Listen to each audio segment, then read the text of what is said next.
तमाम मीडिया को मैं दिखाना चाहता हूँ, समीउद्दीन बलोच जो वहाँ पे बैठे हुए हैं, उसकी तस्वीरें एक दहशतगर्द कैंप में है।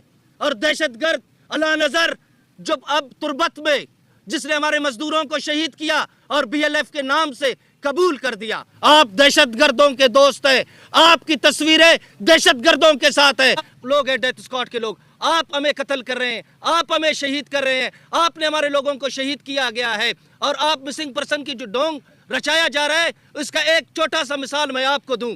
हमें धमकियां दी जा रही हैं, हमारे तस्वीरों पर निशानात लगाए जा रहे हैं और कल से मुख्तलिफ तंजीमों की तरफ से वॉइस मैसेजेस चलाए जा रहे हैं कि ये जमाल रैसानी, फरीद रैसानी, इनको हम मारेंगे, इस तरह करेंगे। आप खुद बाशऊर लोग हैं, आप समझ गए होंगे कि अब मज़लूम कौन है और जालिम कौन है, क्योंकि मज़लूम कभी भी धमकी नहीं देता।